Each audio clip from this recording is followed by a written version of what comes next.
You're listening to the AFTERBUZZ TV Network, now the largest new media platform on the web, and your #1 source for after-show entertainment. Very good, Keith Johnson.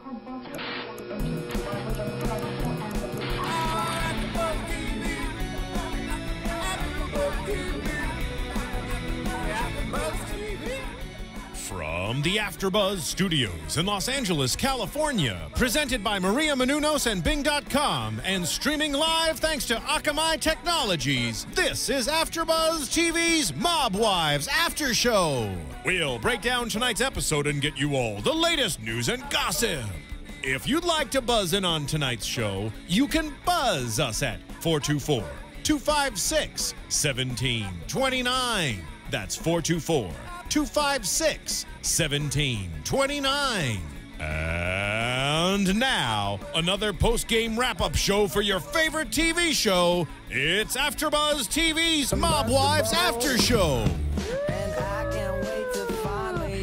Bing is for doing, and we're here doing another episode of Mob Wives season finale, season 3, episode 13.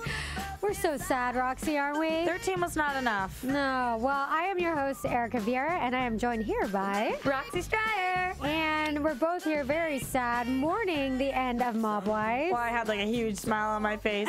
I cannot smile when I'm here with you. I know. No, but it's so it is much really fun. sad. At least we have reunion and things to come back for, and at least it was an incredible episode. And if you guys have any ideas of shows you think we should do that are coming up, maybe new ones, where Roxy and I are trying to figure out a show to do with Kevin and get the group together. So something cool and fun. Maybe grab Jessica back in here, get some Jersey Shore action going on. Yes. So let's talk about Mob Wives. This was the kind of episode where it all led up to one big event. This was a kind of season that all led up to one big event. It really was, actually. When you really look at it and you look at how the producers set this entire season up, because I don't even know, I mean, chronologically speaking, if this actually happened at the end of everything else. Yeah, I don't know either. I don't think it did, actually, based on the way things ended. Right. I'm not sure either, but I know that the way that it's been presented to us, they've been talking about this for months. Yes. Like literally the two of them have had an issue from day one of the season. So honestly, I think that the producers were really smart here. Yeah. And even if this isn't the way it went chronologically, you know, bits and pieces here and there, they led us all to this point. And even though there probably was a lot of other things going on, like other little dramas, but the fact that what happened at that party was just too good not to make a big deal of. They really focused the entire season around that. I'm actually so excited to talk to you about it because I'm not even quite sure. It was so hectic and so fast that I need to actually break it down to not just to express my opinions, but to understand what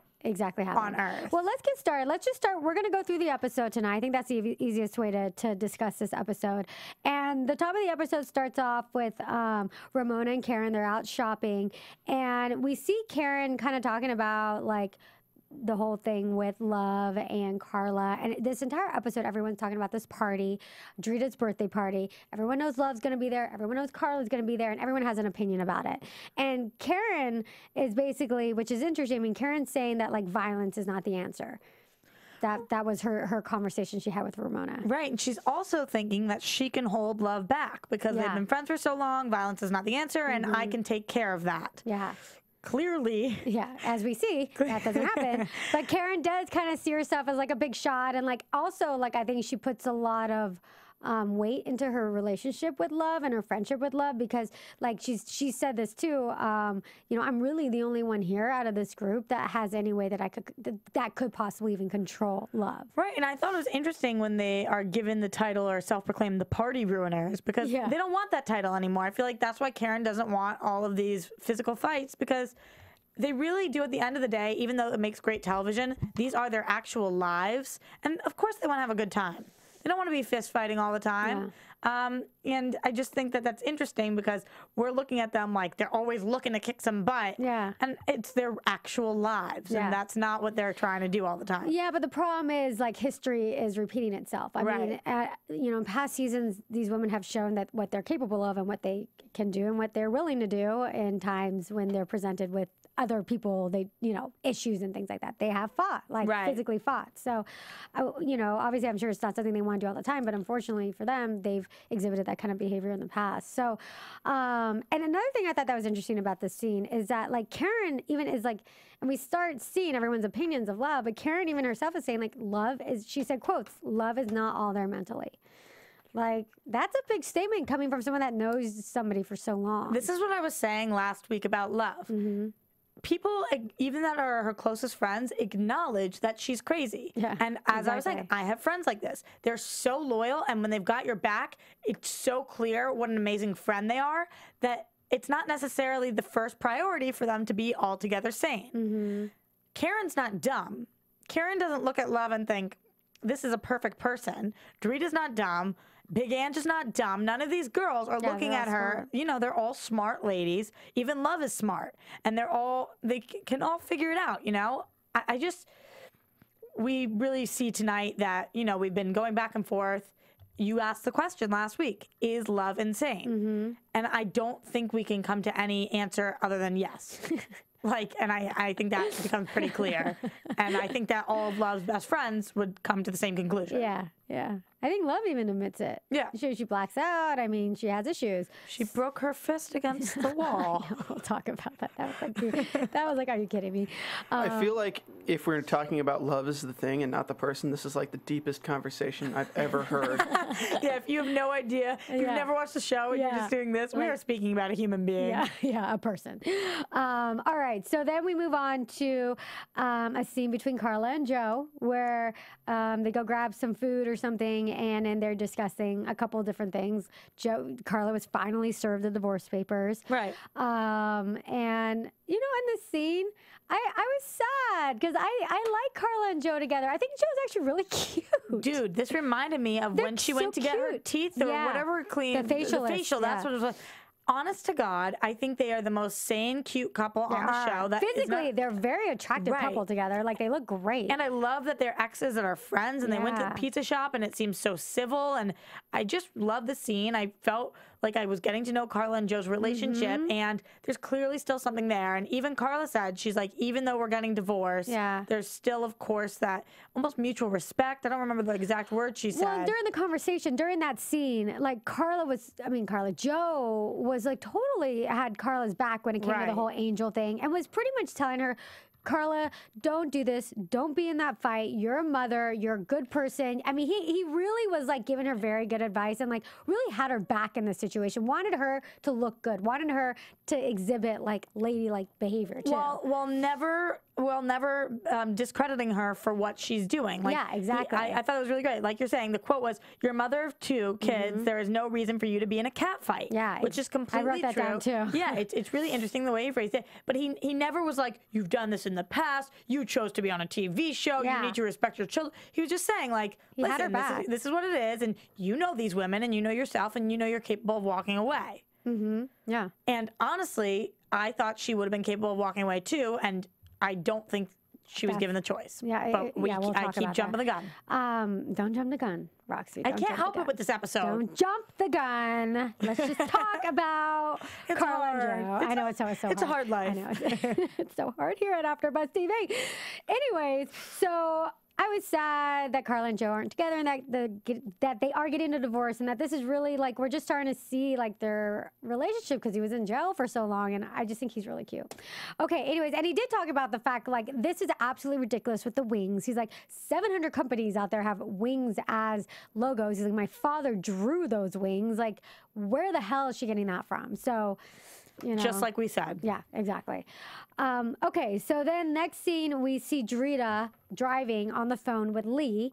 And, you know, the season's over. We never actually saw Lee, as we predicted. But I'm glad at least we got to hear his voice in an extended phone conversation this time. Yeah, and then Drita goes into, like, kind of a lot of things we had talked about. Like, she's giving him another chance. Like, she wants to make a family work. Like, she's very for Drita, this family life is really, really important. And she's saying, like, I'm putting my heart on the line. I'm like throwing my heart out there, hoping it doesn't get crushed because I want this so bad for my girls and for this family. As somebody who admittedly has not seen every episode of the show from season 1 and season 2, those flashbacks were so awful that I couldn't even. When she says, I got so sick last time, I almost died, and we see those flashbacks of the screaming and the horror and her being cheated on and the emotion, like the Drita we know today wouldn't even recognize herself a few years ago. I mean, it was unbelievable to me. And I don't know, some people say once a cheater, always a cheater. I'm somebody who believes that every individual is different, but you know, just like and he's just not that into you. There's the rule and then there's the exception to the rule, and not many women are the exception to the rule. I really hope Drita is. I really hope Lee is. I hope he's not once a cheater, always a cheater. I hope he comes back in the house and he's a great parent. I hope so too. All of these things that she is concerned about, I hope she wins because she deserves it. But realistically, I don't know. I don't know either. I mean, we don't know Lee that well either. So it's hard for us to say too, because this is all from her perspective. But he has been away for 8 years, so you know the circumstances have changed. Now he's home, and he's not going anywhere. And hopefully, and that's another thing Drita says too. Like, I hope he doesn't. He said, she said this. Like, Lee is always tempted by the street life, right? And so we hope too. I mean, there's a lot of ways he can screw up. He can get back into jail, do something to get him back into jail, or he can cheat on Drita. And Drita's taking that choice or not be a great father. Drita's taking that chance, right? Yeah, it's really hard, and honestly, I think he's a good father, though. I mean, Drita has said time and time again, like, he's a good father. He's there for the girls, blah blah blah. So I don't think for her that's the issue. Even though he may be, when he is there, he's not always there. Well, yeah, so that's the problem. Exactly. Yeah. But I think if anything can change a person, it's 8 years in prison. So, you know, like, maybe that is the exception to the rule. Maybe that is what flips the switch. And honestly, if everything happens for a reason, maybe that's why he went away and was locked up, so that he could come out and be a better person. Yeah, because that's the thing. Like, when you're in a relationship and like a guy's cheating and then you take him back, he cheats, and then you take him back or whatever, like, there's nothing that's changing. The circumstances are the same. But in this case, like, there has been some changes. He's back home now. He was in jail for 8 years. Like, I think she's trying to give that a shot, you know? Like, things have changed a little bit. But it's tough because there are people out there that become better and not bitter. Yeah. But then there are people out there that become bitter and not better. And it's like... Say that 10 times fast, Roxy. Seriously. Better and bitter, better and bitter. And those are the two roads you can take. You either go away, get locked up, had all this bad things happen to you, and you become a bitter person, and you take it out on the ones you love, and you screw them over, or you're like, oh, this is eye-opening, and I'm going to move on. So I guess we'll just wait and see. Yeah. Maybe we'll get some updates on the reunion. I'm really hoping so for this situation. Right, too. Absolutely. Okay, so then after this, we see an interesting scene with Ramona trying on wedding dresses with her, according to her gay husband, Sammy. So what do you think of this scene? I thought it was interesting. I couldn't at first. First of all, Sammy was so cute. Yeah, I thought he was really cute. I thought he was really cute too. And why is this the first time we're seeing him? Because he's super cute. So cute. Yeah. The deal with the wedding dresses. I couldn't tell exact. She just seems more into the dress and the food and everything else than her husband being there. And it just is, as again, to me, it's just weird. Yeah. Like, when she keeps being like, I just hope my husband can come out for that day. And she talks about how she has been married in a courtroom before. It was weird to me. Like, I've got the flowers, I got this. All I need is the man. That's not the order of things. That's not the way it works. I know. I got that feeling too. Like, she's really preoccupied with the party. She's really preoccupied with the wedding itself. But just, I don't know. I mean, for her, she made it seem as if, you know, I've never had this before. I've never had like a big wedding. Like you said, I got married in the court or in the courthouse. Yeah. It wasn't anything. And this is my shot. This is my opportunity to have that big wedding. And he is the love of my life. He's loving my life. Oh, life. Okay. I mean, whatever. Maybe but it's still to me, a big wedding without the groom or even having, you know, it just sucks. Here's the thing. Maybe he's the love of her life. And if he is, then isn't that the most important thing? Yeah, of course. So it was weird to me. And then the other thing that was weird to me, and maybe you guys out there can fill us in on this because it was a little over my head. Maybe you picked up more. Ramona wouldn't tell her parents. Sammy was like, maybe you should tell your parents. Yes, I thought that was interesting. I was like, huh, I don't really know what's going on there. And I don't either, because I missed a few of the episodes too. I know you guys we're huge fans now, and over the next few months that is off, I'm definitely going to go through and catch up. But you guys are the biggest fans there are. Well, excuse me, biggest fans there are. So if you know, go to iTunes, talk to us, go to our YouTube, talk to us. I need to know, why can't Ramona tell her parents? Yeah, I don't know either. What am I missing there? Yeah. So she tries dresses on, and I thought they were kind of cheesy. I didn't really like the ones she picked. What did you think?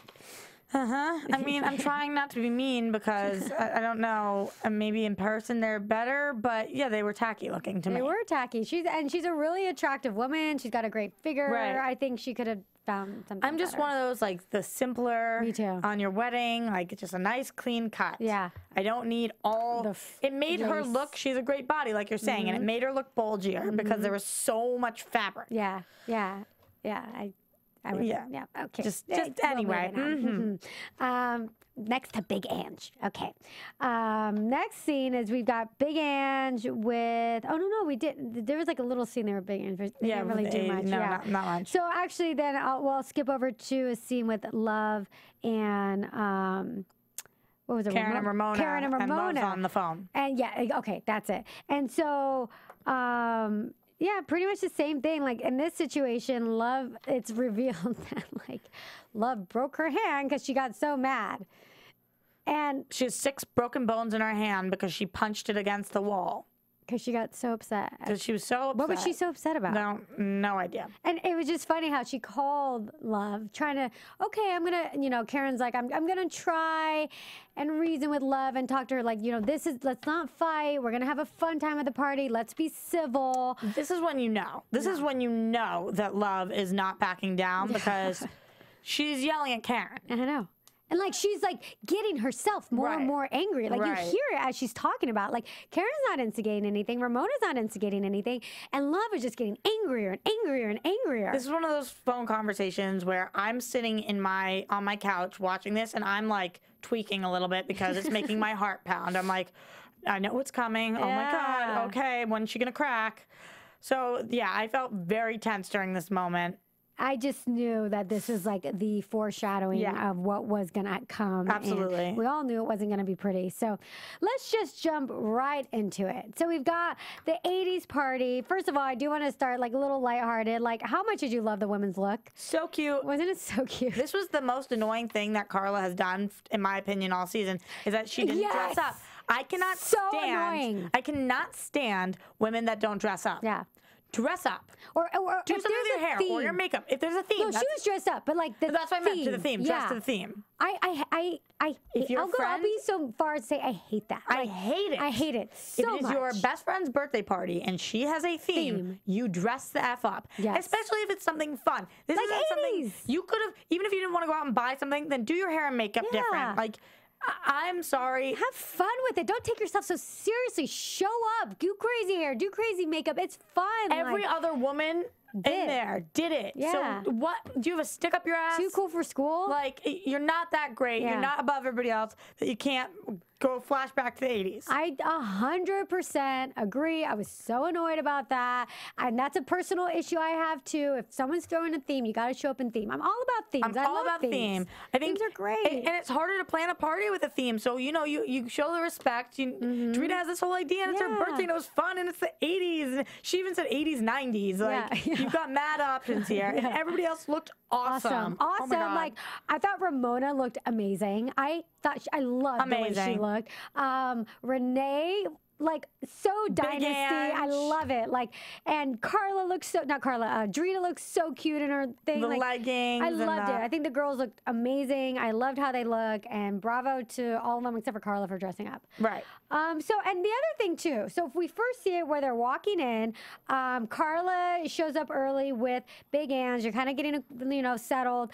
And then I think next comes in was this dick in the soup? I need to ask you though, the way that these women walked in and the order they walked in and the people they walked in with, was this the producers? I don't know. I mean, I think, yeah, probably Love showing up last definitely has something to do with it. I don't know, like, you know, Karen showing up with Ramona, and I don't know if that like had to Carla do with it. first and Love last was there because we wanted to build the tension. I don't know. I was just throwing it out there. But with Carla already sitting there, I mean, right away, she just, there is something about Carla, and I see why the women say it. There's something about her that she kind of always has this like stick up her ass. She has this like look that she has where she was sitting there as Karen and Ramona show up, and she's like, I mean, they get annoyed by her laugh. They get annoyed by. I mean, she makes these faces, and she's sitting there like with her hands crossed, like 100%, like with a total attitude. Like she has this. I do see what the women are saying. She has that about her. Dude, I completely agree, and more so than that, I think it just perfectly to a T describes it. She is the woman in the group who does not dress up for the theme party, and that just describes it. That says a lot. Like it does. Like the faces, yes, all these things, but when it comes down to it, she's the one who cannot go into the I don't want to look good. She's got to look good. She's got to be on her A game. She's got to be prepped. She can't get down and have fun and let her hair down and let loose and not take herself so seriously. She's always got to be like sitting there, and she just looked really uncomfortable too. Like she just looked like. But the problem I think with Carla too is that she masks it or like hides it by saying, I don't care about these women. I don't give a what, you know what. I don't care. Why do they care so much about me? She victimizes herself. She does, and she hides it all instead of saying, you know what, I'm really uncomfortable. These women I don't feel like I'm not comfortable around them, and I don't, I don't care. It's like, I understand where Carla. You have the voice. You got it down. I understand where Carla's at. Like, I get it. If I were Carla, I'd be upset too about this whole fiasco with Love. I get it, but like, just there's something about her that's just like. Yep, I'm totally with you. Yeah. So, anyways, and it really was exasperated in this scene too. Just the way she was like, oh, whatever. Like, and even like Big Ange and Drita saying, hey, I want to go out and get a smoke. Are you okay? Yes, I'm okay. I'm okay. I'm not scared of those women. I probably would have been like, actually, can I go with you? Or just be like, thank you so much for asking. That's so sweet. Yeah, or something. I don't care about them. And I actually think Carla should have always made sure she was around those two. Because Big Ange, the women have a lot of respect for her. I don't know if Love would have. And Drita.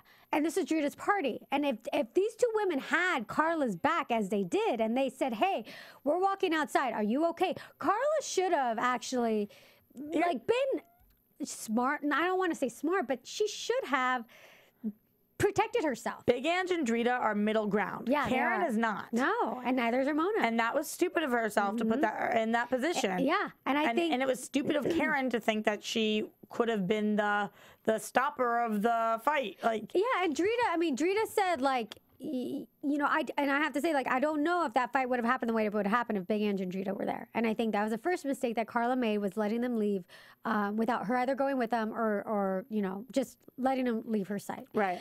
So anyways, and then the other thing too that they talked about a little bit at the beginning of this scene was Renee and Carla.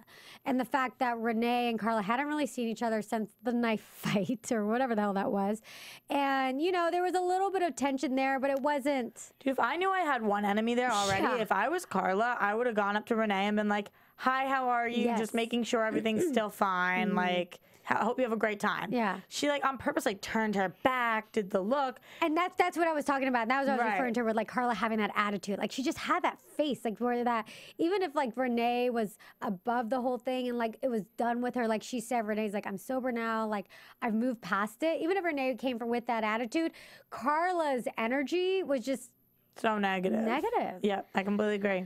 And so, anyway, so then the girls go outside. Well, Love shows up with a girlfriend, I don't know who. Yeah. Love shows up and like right away, like, you know, it seems like Love's trying to be civil, but then, you know, she's talking to Karen and Ramona, and Karen's like, you know, Love, I think it's great that you're being civil, and Karen's like, it's not a matter of, she said something. What was it? Here are the 2 quotes. This isn't the one you're talking about, but the first quote that Love gives that I want to give is, "It's so nuts to me when Carla has beef with me when she's never even met me." Well, you also have both ways. Yeah. It goes both ways. And this is the quote you're talking about. "Oh, I'm not behaving. I'm just waiting. There's a big difference." Yes. And then Karen was like, oh, God. You know, you could see them in their faces like, oh, really?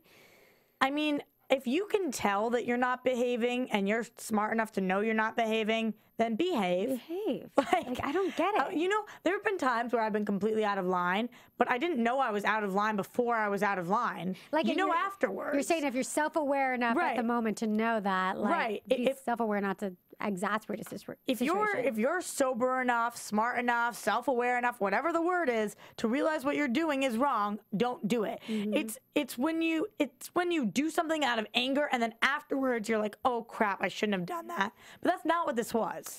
Okay, so exactly, it wasn't. It wasn't, and Love was already kind of. It was premeditated. It was premeditated, completely. and Love was ready, and Love is like saying things like, "I'm going to get my respect one way or another," which is an interesting quote because it's like people earn respect. Respect isn't, you know, taken, and like, and Love almost feels like she's entitled to respect. Why? I don't know why, because she's the bomb according to Love, but like. Respect, in my opinion, is earned. In my opinion, respect is mutual. Yeah, and it's mutual. Yeah, and it's mutual. And Love acquired. It's just like it just got me when she said it. I'm going to get my respect one way or another. So whether it means Love has to, you know, pulverize Carla, she's getting her respect. Yeah, from the quotes that I just said and the quote that you just said, it's like she's ready for a fight. She's ready. You know, that's all we needed to know. So then, you know, Drita and Big Ange walk outside. Carla's left there with other girls that we don't know who they are. And then Karen then decides, or Love, somebody decides, like, let's do the talk now. Well, because Karen asks if she wants to talk, and when Love says yes, Karen's like, oh my God, if Love's saying yes, we have to do it right this second. And why? And why, first of all, is Karen instigating this? Why is Karen saying, you guys, if they need to talk, they need to talk now? Why? I think she's meddling. Is it because it's being filmed? And everyone's 100%. there. 100%. And yeah. So she's meddling because she thinks she can make a difference and she can't. And she's not. Well, we learned she can't. Right. And she's not aware enough of the situation. And she is too cocky. Karen? Yes. In this situation, she's too cocky. She thinks she can play God. Or she's underestimating Love. Right. She thinks she can play God and she can't. Mm-hmm. Well, so then Karen, you know, asked Love, do you want to talk to Carla? And Love's like, yeah, I want to talk to her. I want to talk to her. Okay, fine, great. So now Karen, trying to be a mediator, which Roxy, you said before, Karen isn't middle ground. And that's also the problem too. So Karen, though, in her eyes, is the mediator. She's a middle ground, and she goes up to Carla. Oh, you know, she wants you, let's have a talk. And Carla's like, okay, fine. And I kind of agree too with Carla. If I were Carla, I'd be like, fine, let's just get this over with. Like, let's just be done with it. And Carla probably expected Love to at least be civil, just to talk a little bit. A sentence. A word. A word. Something. So, you know, then Carla, trusts the situation, that it might be okay, goes outside with Karen and Love. Oh, I think it was not outside. I think it was just that little booth. Oh, it wasn't outside? Oh, okay. It was that little table. Oh, yeah, it was a table. Yeah, yeah, wherever they go. Yeah, somewhere in the corner, somewhere out of, like, the whole group. Right. So there's like a little like shuffle back and forth as to who's sitting where, someone's sitting down, someone's standing up, you're sitting down, standing up. They both somehow sit down, and then it's like Carla doesn't even sit down. Before she can, she's in Love's hands. Love just jumps the table and pulls her hair.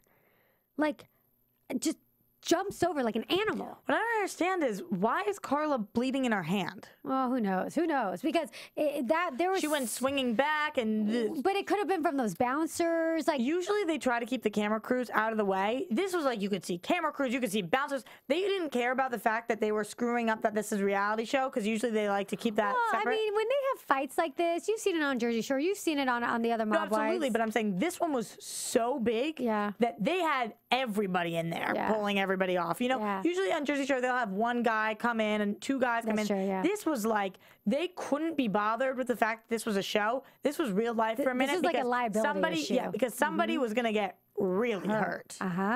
And like hospital hurt. Yeah. And so Love pulls Carla's hair, and then it just becomes mayhem. Like, and then bouncers jump in. They're trying to separate the two. Karen's trying to separate the two of them, and then we don't see Love. Like, Love is gone in a second, and I think they took her. And then you see Carla like fighting with everyone, all the bouncers or not the bouncers, the security and everybody. Because she thinks Karen set her up. Yeah, she thinks Karen set her up, and so she just doesn't know. And it's almost like you get the sense that she's just like this lost animal in the middle of nowhere, and like, oh my god, oh my god, oh my god, and then you're like, oh, Carla, just chill out a little bit, you know. I don't blame her though. I don't blame her too, because that's scary. Like from an outside perspective, of course, we're like, chill out, you need to calm down. But I would have been this like, if somebody swings at me and I've been swung at before, I'm like, everything inside of me. It's fight or flight. Yeah, exactly. Your blood's boiling. You're not going to, somebody swings at you, you're not going to just step back and you're actually hit. You're not going to step back, laugh, and just chill out. No. You're in fight mode. Yeah, you are. So whoever's there, they're about to get, and Carla's a tough girl. Yeah, she is. So honestly, it's just hard. And then she's like, did Drita set me up? Because she went outside of this moment. And do I have any friends here? And who do I trust? And And then speaking of Drita, you see Drita and Big Ange coming back and being like, are you kidding me? I was gone for like a minute and this happened. And Drita says, like, if I was there, this wouldn't have happened. Do we know that for sure? Of course not. But like Drita said, like, if this fight's going to happen, I wouldn't have let it happen. I felt really bad for Drita here. I felt really bad for Carla. I just, honestly, like, I felt it was Love who made the huge issue. Like, Love, and Carla said this. And I thought this is exactly what I was thinking when this happened. And Carla said this all the way at the end. It's like, I'm glad everyone finally got to see how crazy Love is.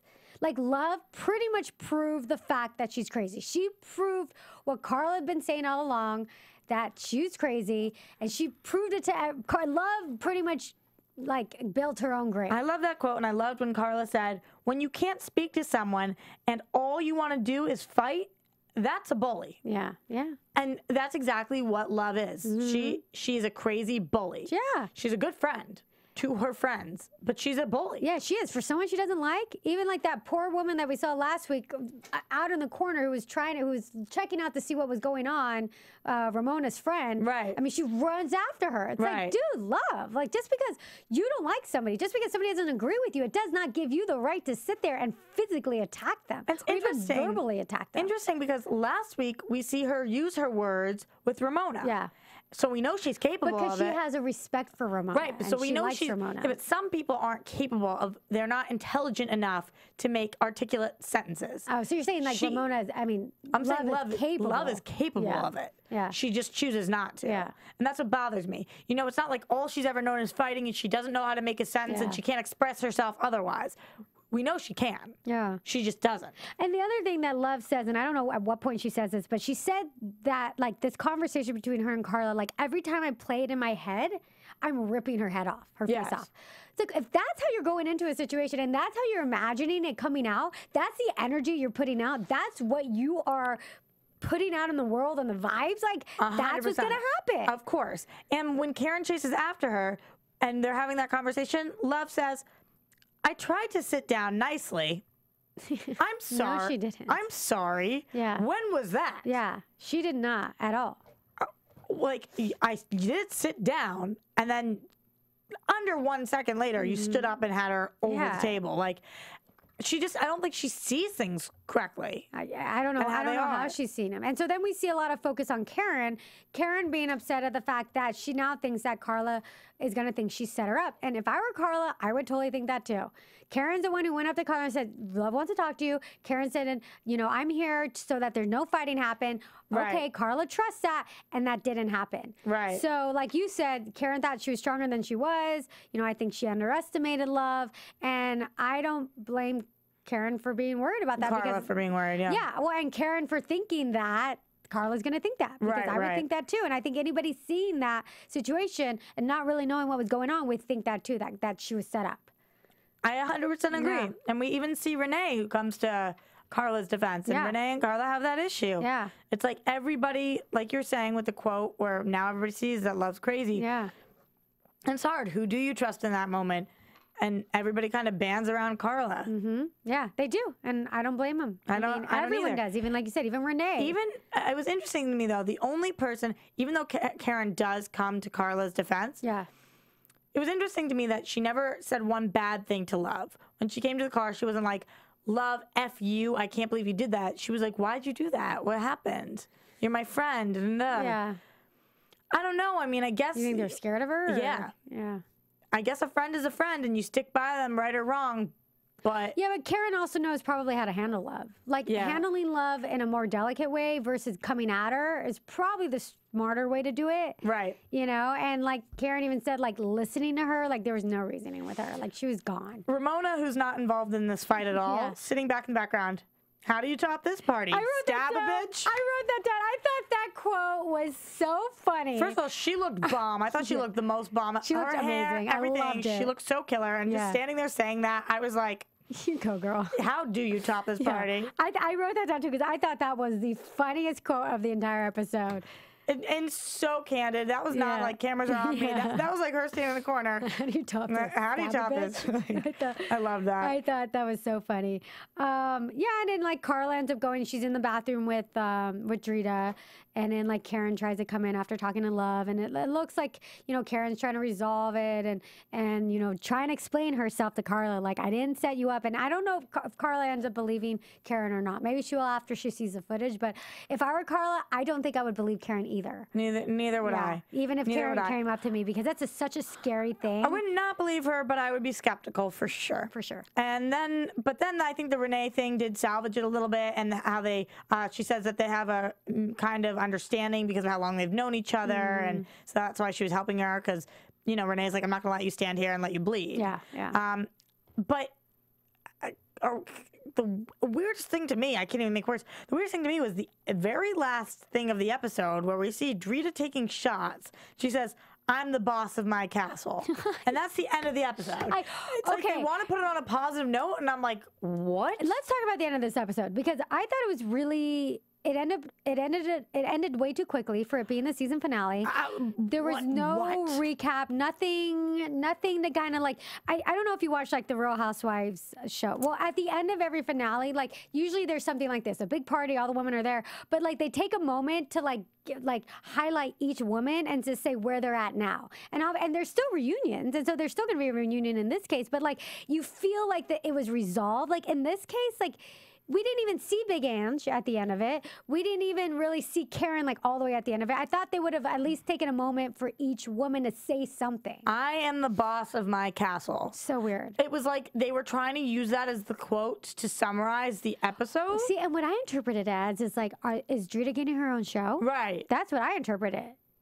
I don't know. I mean, I do think her transformation throughout the years has been a big subject. Yeah. But obviously, that's not what this episode was about. No, it was about. And I think they were just trying to throw something on at the tail end so that we could leave on a positive note. But and that it was about the women. To me, it was just like I was like so into it, and then I go to fast forward to get to the next. Through the commercials, and I'm like, it's over. Are you serious? I know. I did too. I was like, when it was over, I was like, what? Like, really? So for me, this episode was almost perfect. No. I thought it was so great leading up. And then it was another just, like 15 minutes. I really need another 15 minutes of just what happened. I just like mentally needed to like just relax from that and just see the women. And like, I wanted to know I know they probably talk about in the reunion, but like, I want to know was there a little bit of an aftermath? I completely agree. Something like, They just needed something, and the way they ended the whole, and it's too bad because this is the season finale, so this isn't just the end of this episode, this is the end of the entire season. So, if it was the end of the episode, I could deal with that. Yeah, because there's going to be a next week or whatever, but the whole season? And where is AJ? Or if they had started the episode with the fight, and then unraveled from there and showed last time of people getting ready, and showed the aftermath and had 50 minutes of that, 40 minutes of that, then it would have been okay, but this was just like that. The big fight didn't come in until the last 10 minutes of the show. Yeah, I know. I was pretty disappointed by the way the whole thing just ended really... Like on a button. Really abruptly. It was weird. They needed more. And now it's making us end on a weird note. I know. I don't know what to say. King of the Castle? Like, this is so weird. King of the Castle. I know. I guess so. And then the music rolled out. No, like, it was just, yeah, like we're saying, it was just not. Super weird. Yeah. Nah. But I am interested to hear about the reunion. And I can't wait to see it. I And talk about- cannot wait. And I had actually someone tweet me and tell me that they were actually at the filming of the reunion, so they're gonna call in. Oh, amazing! Yeah, Great. and give us a little dish. But We need that. yeah, but that's it. So I mean, if you guys are listening to us on iTunes, rate us. Comment us, leave a message. We love listening to, reading what you guys have to say. We're super sad that this is ending, and you know, It's so good. it's so good. It's so good. We'll be here next season for it. Yeah, we will. So where can everyone find you, Roxy? On Twitter at Roxy Striar. And I am Erika Vieira, and you can find me on Twitter at Erika Vieira LA. That's ErikaVieira LA. And we're covering the reunion. Of We'll course, be here. we'll be here. Yeah. From Bing.com, executive producers Maria Menounos, Kevin Undergaro, Phil Svitek, and the entire AfterBuzz TV staff, we would like to thank you for listening to the AfterBuzz TV network. To watch or listen to other after shows and post comments or questions, be sure to visit AfterBuzzTV.com.